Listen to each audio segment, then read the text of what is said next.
The peaceful atom, no longer just a laboratory dream, is here today, working wonders, providing a happier, more abundant world for all mankind. Already, atomic development is a major factor in the American economy. Thousands of men and women earn their livelihood by harnessing nuclear energy for our benefit.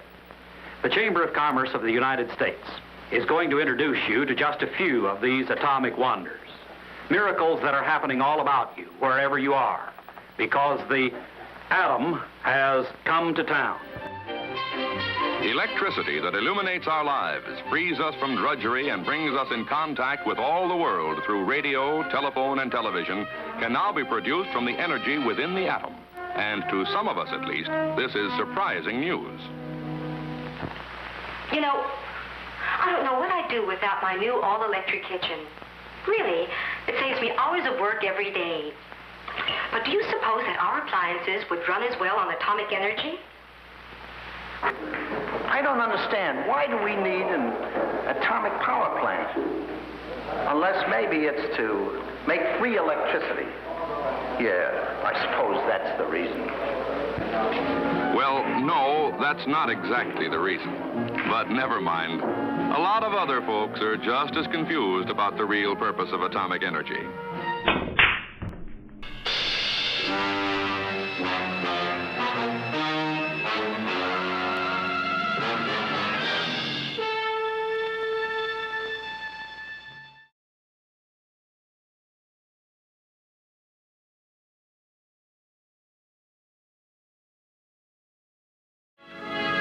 During the next 10 years, atomic plants will be springing up throughout the nation as America's electrical industry, working in the free enterprise tradition, invests hundreds of millions of dollars in nuclear development. And by 1975, the atom may provide a substantial portion of our total generating capacity. The world will have a brand new energy resource, one that will be vitally needed to assure an abundance of economical electricity for light, for power, and for our continuing high standard of living.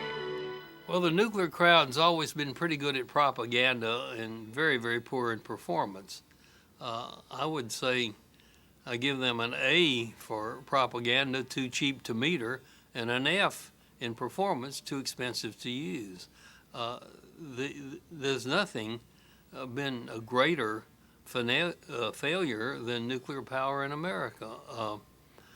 Listen, the Tennessee Valley Authority had an armada of nukes underway when I got there that was bigger than our Navy. I had, with my own vote, to shut down 8,000 megawatt reactors that were under construction because they were costing too much. Tomorrow, the Congress is going to take up the case of the Tennessee Valley Authority. It is a government utility. Billions of dollars were spent on constructing nuclear plants. Someone didn't pay any attention to the safety standards. The plants are closed. The taxpayer and the consumer are the big losers. If I hadn't have shut those plants down, the Tennessee Valley Authority would have been broke a long time ago. As it is, they're saddled with an over $20 billion debt from their nukes, and their rates are double what they would be if they never built a nuke. The problems are not just at Watts Bar. 11 years ago, a major fire at the Browns Ferry nuclear plant in Athens, Alabama, burned out the wires to the emergency shutdown system. TVA said the plant had been completely rewired. I don't think there's been any other problems about wiring that come to my mind right this minute. The day after this interview, there was another electrical fire at Browns Ferry, causing $1 million in damage. Since 1980, the TVA has been cited for more than 1,000 violations and fined more than $1 million. The problem is that there are a lot of people under 40 that did not live through the first nuclear era, and they are not aware of the fact that on every count, nuclear power has failed. It's failed to deliver low-cost electricity. Its risks are so great that even today, nobody will insure a nuclear power plant. They have to get federal government subsidized insurance. They have not found a place where they can put their waste products that's sitting around looking for a home 50 years later, and nobody even considers the cost of keeping that nuclear waste for thousands of years, much less the safety issues.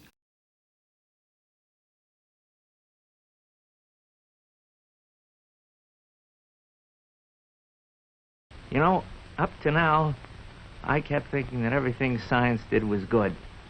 My training, I suppose. Now I'm not so sure. Other fellows are thinking, too. You know, John, I think if you were to take a vote right now, the town would be against having the plant come here at all. Are you certain? I talked to a lot of people today. Then what are we going to do about it? Do about it?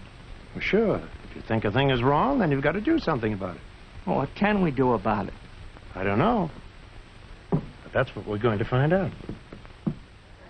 When the Atomic Energy Act was passed, there was a basic concept included in the passage of the act that the public would have a voice in decisions about the licensing of nuclear facilities.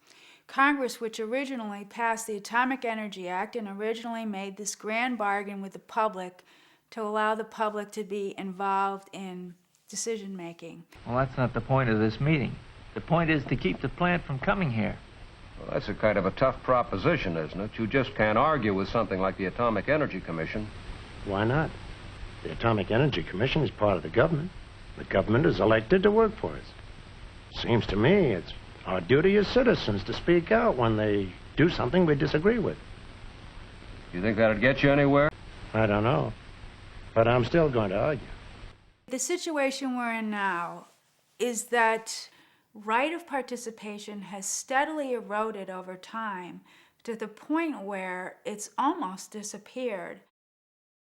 And it's not good for a democracy when citizens who are used to having a say in decisions about public facilities that affect their health and welfare, the health and welfare of their community and their children and their environment, to have to host a major dangerous facility without any opportunity or any reasonable opportunity to have a say about whether it's being done right. And that's what's happening today. I think it's important for Congress to return to that question and ask that when a facility comes into your neighborhood and you want to raise questions about its effect on public health or the environment, you can go to a hearing and you can raise questions about it and you can get information about it and make up your own mind and try to affect the decision makers about it. That's an element of democracy that is very important in our system. That is not going to be possible with nuclear power in the post-9/11 era. Just so everyone knows, we're waiting for the security queue to clear out a little bit, and then we'll get started, probably another 2 or 3 minutes. We're here this afternoon to entertain oral limited appearance statements in accordance with Title 10 of the Code of Federal Regulations, Section 2.715A. This licensing board and the Nuclear Regulatory Commissioners ruled that terrorism and/or acts of malice and insanity do not need to be addressed. This denial is incomprehensible to those of us who live in the shadow of a proposed nuclear waste dump on our coastal bluffs. It's a mistake to be investing so much money in a technology that must be so secretive. Well, the current NRC has cut back on public opportunities for involvement. I know that they've cut back on hearing rights and eliminated cross-examination, all sorts of things. Some of this has to do with 9/11, but I think the commission used 9/11 to an extent to just close off access in a lot of other areas where there was no reason to close off access. You know, I just had the experience of attending a hearing on Yucca Mountain in Las Vegas in an NRC building. I mean, it's unbelievable security just to go into a hearing. And there's just something not right about that. Incidentally, once you get in past all the monitors and these big burly guys with guns and everything, They have a sign that says, "Watch your valuables because the golden doors aren't locked." But that aside, no, there's a problem with nuclear power in that it's treated almost as a sort of a semi-military thing. For example, we have federal preemption. States don't get to decide, have no control over nuclear, at least the safety of nuclear facilities. So they can be cited by people in Washington irrespective of what anybody in the state wants to do. And there's a certain sort of, not the most democratic ring to it. I declare, with all these atomic plants going up everywhere, I wonder if a girl's even safe in her own home. I just hope they know what they're doing. Who's lead?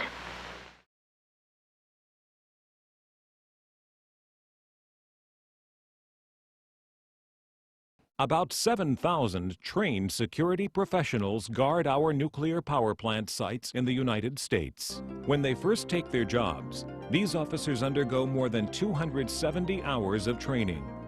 After that, they receive about 90 hours of training each year. They also engage in about 30 hours of anti-terrorist training and regularly train in mock exercises to defend the plant. The industry works closely with the Nuclear Regulatory Commission to enhance these programs. You're inside one of the nation's largest nuclear facilities. These are some of the security officers responsible for protecting it against a terrorist attack.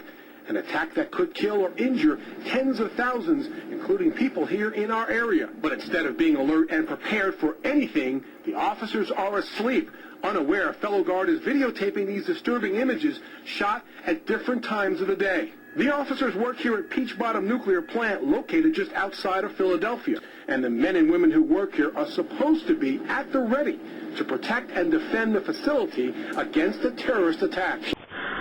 Terrorists can do to a reactor precisely what an accident can, and can unfortunately do it better. Terrorists can wait for the most unfavorable meteorological conditions so that the wind is blowing towards the populated area. Terrorists can make sure that both the primary and the secondary systems are disabled. So these are, in some sense, pre and placed nuclear weapons for our adversary. They can't blow up like a nuclear bomb, but they can release very much more radioactivity than a classical fission nuclear weapon. And all it takes is a terrorist using conventional explosives, handguns, breaking in on the ground, or flying a plane into some of the soft targets at the reactor.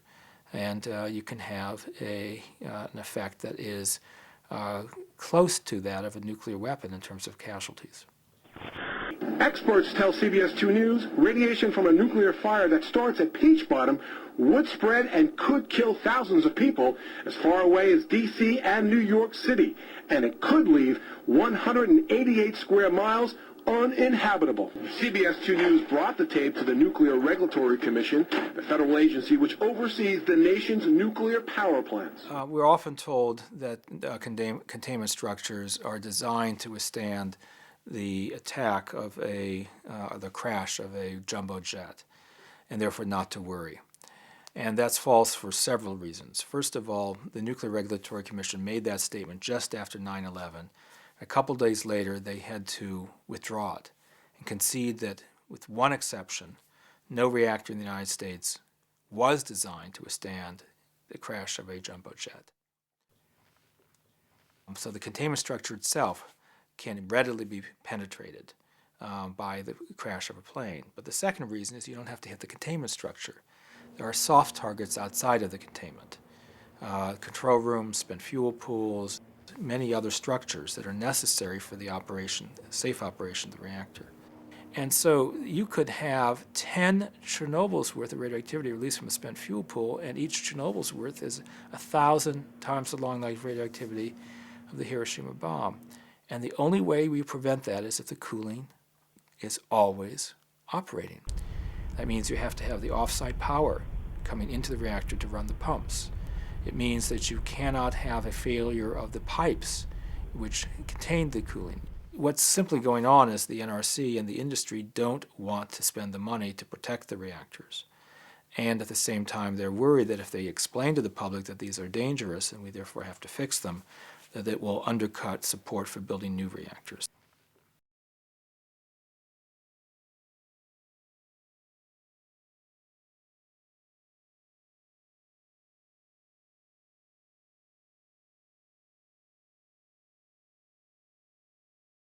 There's a growing consensus that nuclear power is a key part of a clean, secure energy future.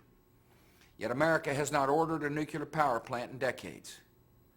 France, by contrast, has built 58 plants since the 1970s and now gets 78% of its electricity from nuclear power.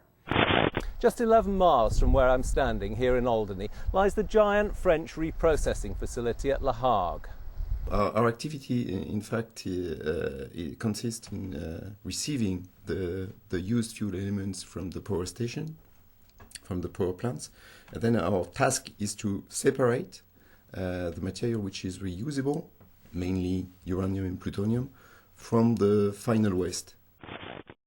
One does hear that the French nuclear program has not only solved the waste problem, but somehow transmogrified the waste into a new fuel, and so they really have an advanced nuclear cycle under control. But that's just not the case. The French nuclear waste problem remains as great as ours. Reprocessing only takes the plutonium and uranium out of the waste. All of the other highly radioactive, highly hazardous elements that constitute about 96% of the waste still have to be disposed of. Reprocessing is a hard technology to control environmentally because you're chopping up the spent fuel rods that are full of highly radioactive elements, and you're turning loose a lot of gases and liquids that want to go somewhere. The British have had a lot of trouble with leakage from their reprocessing plant into the Irish Sea. And the French are said to have had problems of that kind as well. Even a recent UK government report concluded, "It is generally agreed that a thorough analysis of the hazard posed by the Cap de la Hague site cannot be carried out using the information available in the public domain. As with Sellafield, such information is classified."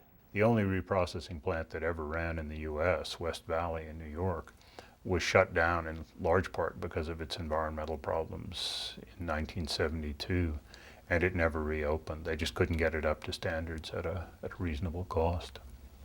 The costs of the French reprocessing program are hidden in the government budget. They aren't all paid by the customers, and that's the way that the French are able to create the impression of an economic and self-sustaining fuel cycle, complete with waste disposal, but in fact they have none of those elements.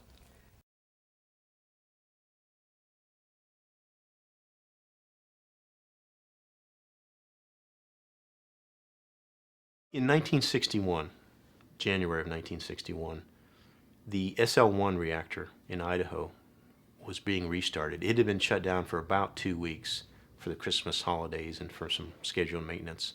So shortly after the new year, workers at the plant were readying the plant to be restarted the next day. At about 9 p.m. on January 3rd, 1961, all the remote sensors at a control station in Idaho away from the reactor sounded. The fire trucks and the responders went to the site, and what they found was the reactor had blown up. They initially found 2 of the workers near the reactor top, near where the explosion occurred. One of them was dead, and the other one was in a very bad way. It took him some while to get him out because the radiation was so high, but he died on his way to the hospital. It took him a while to find the other third worker at the site. Then somebody looked up at the ceiling and found him impaled by a control rod that had been ejected during the explosion from the reactor core, had penetrated his body and stuck him like a butterfly, pinned him to the roof of the structure, and he was obviously dead. It's known what happened at SL-1. The reactor exploded. It's not known why it happened, because every single worker at the site died. That plant had had problems with sticking control rods because there was material inside the reactor that was breaking loose, and gumming up the works. So workers had got into the habit of exercising the control rods, which was to manually lift them up, move them down, lift them up, move them down to try to work out some of this gunk. But he actually moved it far enough for the reactor to go critical. That much energy produced in a short period of time vaporized the water, created a steam explosion. The steam expansion blew the lid right off the reactor vessel. One of the workers is buried in Arlington Cemetery. We often hear that nuclear power has never killed anyone. I've taken people to the graveside in Arlington where this one worker is buried, full honors. It takes permission from the Nuclear Regulatory Commission to exhume that body or that grave. He's buried under 3 feet of concrete because his body is so radioactive that it would harm anybody else to come in close proximity to it. So the argument that nuclear power has never harmed anybody is belied by a simple trip to Arlington Cemetery to look at that gravesite. You can't make that trip and come away not believing that nuclear power is something that you can't turn your back on for a second, because it doesn't take a second for it to kill you.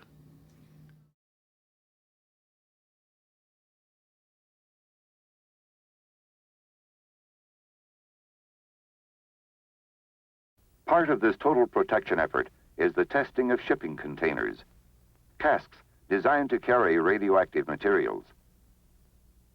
A truck carrying a 22-ton spent fuel cask impacted a 690-ton concrete block at 60 miles per hour. The cask sustained so little damage, it was cleaned up and impacted the second time, but at 84 miles per hour. The cask also survived this more violent crash with only minor damage. I'm sure most of the people in the country, at least some of us a little older, have seen these Sandia crash test films that they use as propaganda to show the trains and locomotives running into these things. And there's a couple problems there. One is that there was no fuel in any of these things, obviously. Secondly, what they don't tell you on the films is in 3 of the 5 stress tests, the casks actually failed and would have released the radioactive contents if they had them. In fact, the people that were making the films said these cannot be used to demonstrate cask safety. They are merely computer simulations to help us calibrate equipment so that we could measure these in the future. Yet the industry and DOE uses them as the ultimate transportation is safe weapon when the films are phony to begin with. This same cask and rail car were then positioned over a pool of jet fuel and subjected to an engulfing fire. Surface temperatures exceeded 1400 degrees Fahrenheit, and there was no evidence to indicate that even the combination of the crash and fire would have released excessive amounts of radioactivity into the environment. Now, DOE has a study out that says if 1% of the material in one transportation cask leaked, it would contaminate up to a 42 square mile area and cost in the neighborhood of billions to clean up. We know that some of the DOE transportation routes and even some of the information we have on routing have appeared on what the FBI calls Middle East terrorist websites. They're very knowledgeable of Yucca Mountain. They're very knowledgeable of the shipping campaign that's going to take place or could take place. Scientists spent years trying to figure out what would happen to a shipment of nuclear waste in a big accident. Tonight, Dan Burns has details of a test to find out if a nuclear cask can survive the toughest test of all. Scientists at Sandia Labs in New Mexico smashed a nuclear fuel cask on a truck into a wall. But in one test, the cask proved to be a clear failure, a terrorism test. One of the casks that was in fact used in the films that we've seen was used as a target for the attack. It was determined that it was possible to penetrate the cask. A hole was produced in the cask about an inch in diameter that would have let out some very small fraction of the contents of the cask. Here's a better picture. Again, the hole is about 1 inch wide. Radioactive fuel rods usually look like this, clean and straight. Whatever the scientists shot into the cask ripped through the fuel rods inside. Most scientists think nuclear fuel casks can survive any transportation accident without opening. But these pictures prove something a lot of scientists suspected. If terrorists get a hold of a spent fuel shipment, the cask is not going to stop them. Dan Burns, News 3. There is a problem here, and the issue really is that if your bathtub here is overflowing, rather than bail it out, you assume that you want to stop the water first, and then you figure out how to bail it out. But no, we're in a country where we got the water going full force, and yet we're using a thimble to try and bail it out. And it really has to do with the lack of foresight and kind of thinking this whole problem through and ahead, and what would be the risks of nuclear energy versus not pursuing it. What are the byproducts? How do we manage those? And clearly this whole process has not been very well thought through. It began as a promotional exercise to rationalize nuclear weapons. It's grown now into its own industry. And even though it's been in place 30 or 40, 50 years, all of those questions still remain, that there still is not a solution to the waste problem.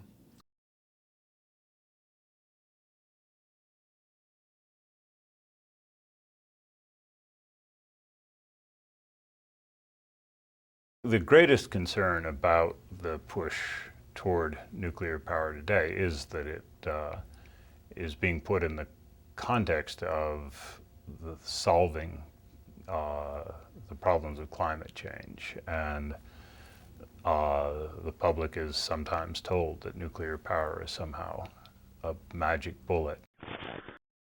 We need reliable electricity for the 21st century, but we also need clean air. With nuclear energy, we can have both. Nuclear, the clean air energy.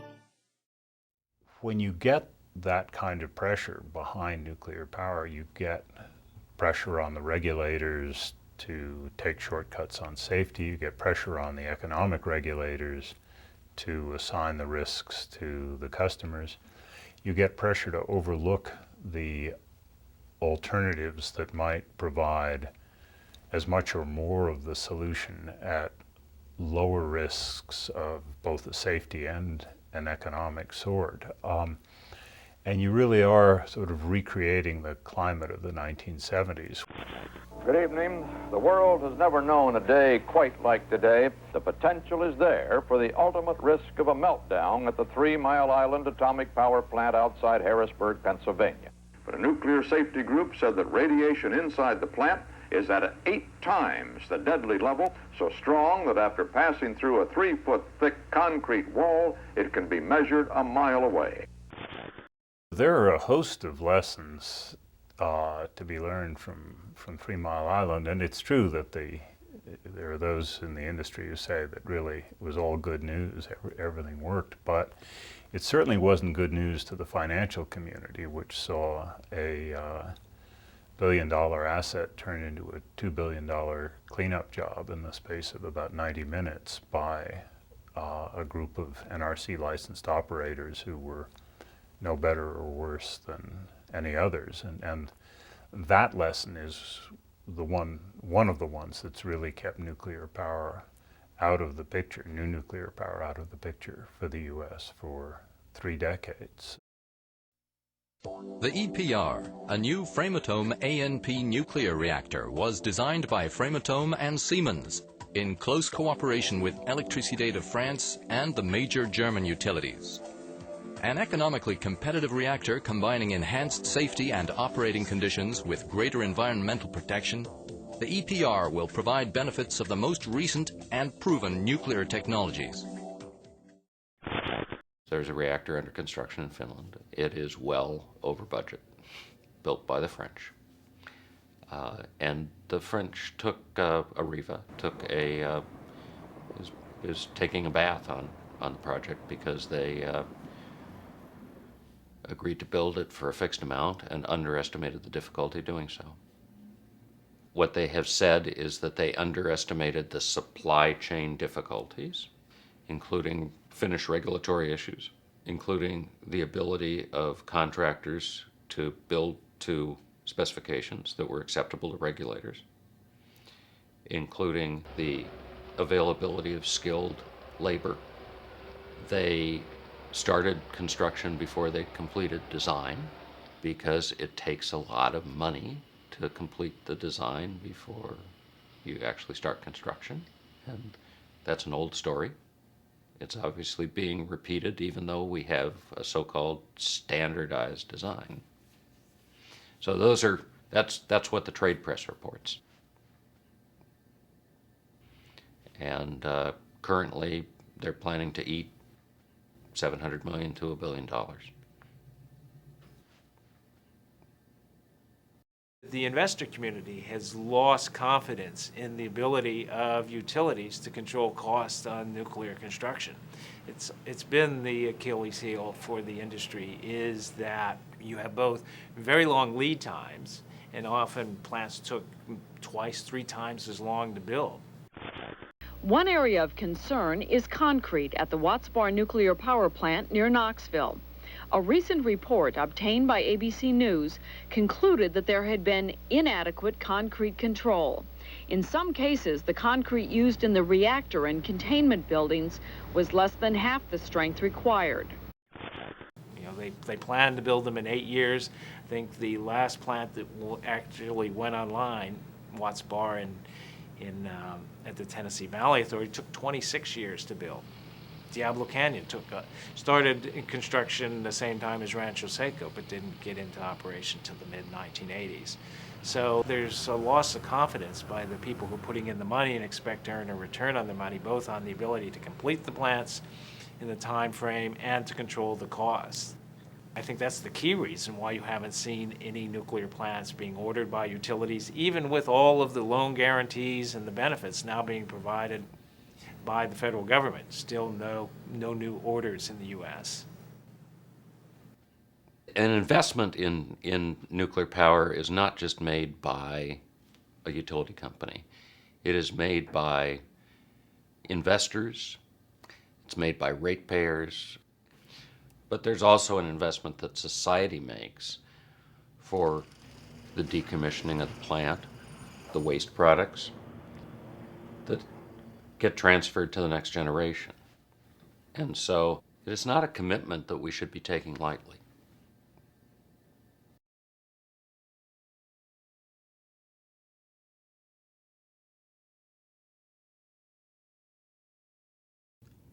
The notion that nuclear power is emissions-free is probably true if one of the emissions is truth. Truth isn't being emitted when that is being said. Nuclear power plants routinely release radioactivity to the environment, to the air, and to the water. They also generate high-level nuclear waste that nobody knows what to do with. It's stacking up at these nuclear power plants. In addition, the biggest emission that nuclear power plants have is thermal pollution. Nuclear power plants are 33% efficient. A 1,000 megawatt nuclear power plant releases 2,000 megawatts of thermal pollution. That's why all these nuclear power plants are on oceans, lakes, or rivers, is that they need an awful lot of water to take away that waste heat. The Culvert Cliffs plant will take in 2 million gallons of bay water a minute for cooling, and the output will raise bay temperatures an average of 3 degrees over a 35-acre area. Power company scientists predict no harmful effects, but others claim the heated water will cause premature spawning by migratory fish, destroy microorganisms, and dangerously promote the growth of algae.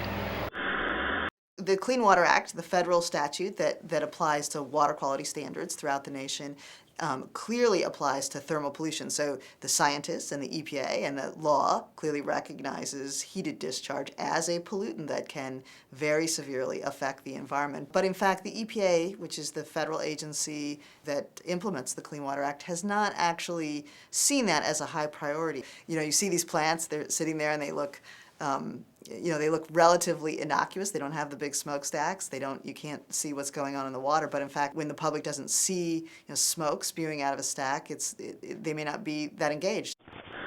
There will be no smoke from Culvert Cliffs, but its thermal threat is viewed differently by the Atomic Energy Commission and some ecologists. It was thermal pollution that was the first reason why environmentalists turned against nuclear power. Back in the 60s, Sports Illustrated ran an article about how thermal pollution from nuclear power plants would kill sport fishing, fly fishing and whatnot. And that got an awful lot of fishermen mad. We still haven't solved that thermal pollution, that thermal emissions problem. It's worse at nuclear power plants than from any other energy source. You'll hear 2 types of impacts talked about. One is entrainment, and that is everything at the microscopic level that gets pulled in is all destroyed, killed. Basically, 100% mortality is assumed for all of these plants. A typical nuclear plant, I think, is a couple billion gallons a day. And the other is impingement, and that is animals killed, species killed against the screen. So they do put these screens on the intake system to try to keep big animals from pulling in, and these are big pipes, from pulling into the system. And so you have impacts on the microscopic level, impacts on the larger species. Those are taking biomass out of the ecosystem and destroying it. Basically, that's an intake impact in the cold water.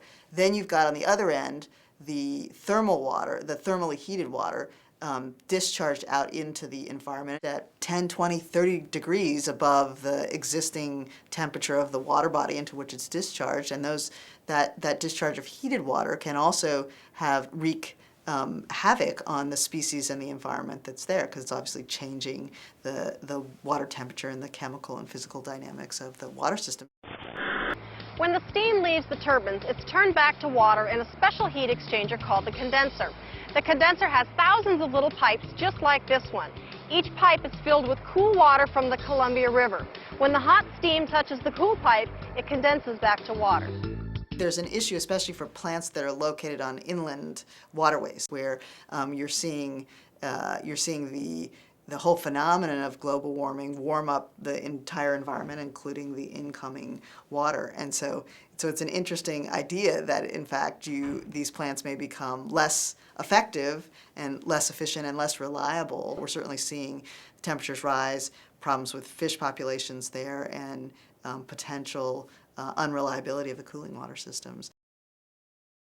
Look what happened to France a couple of years ago. When it was so hot, they had to stop running the nuclear power stations because there wasn't enough water in the rivers, and what little was left was so hot that they couldn't cool the reactors with it. It is a very, very tricky resource, and we have to be cognizant of the impact, which is the whole footprint from extracting the resource, from keeping that fuel going, versus wind that's going to be there and there's no pipeline for fuel that you have to be worried about, or impact on the environment that you're going to have to such an extent, or solar, which is probably the friendliest energy of all. You can have a solar panel powering your home, powering your car, powering all of your tools. You can have it on your watch, you can have it on your kid's backpack.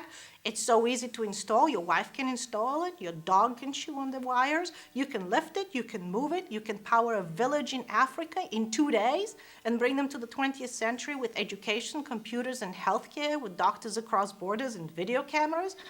And we're sitting here pondering on how to build nuclear power plants that takes decades, and then you have to build the wire and the infrastructure. Meanwhile, 2 billion people there in the Sun Belt are sitting with no energy and getting poorer and poorer every day. What are we thinking? And who is driving this energy process?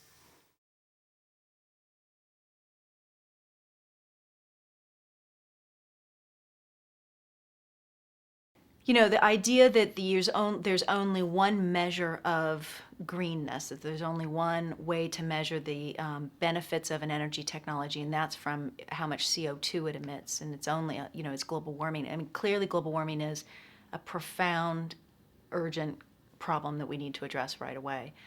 But to replace that problem with nuclear waste and nuclear power, I think our friends at the Sierra Club in DC, I think, put it best.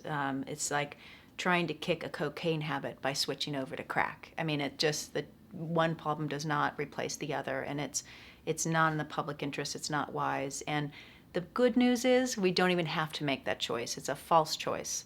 Again, America is no longer faced with the choice of either fossil fuels or nuclear power. We have way more options at our fingertips. And frankly, we're falling behind. Other countries are seeing these other options. Germany has outpassed all of the countries in investing in and building solar power. Japan is the world's second largest market for solar power. Both of those two countries have about 5 times the amount of solar of just California.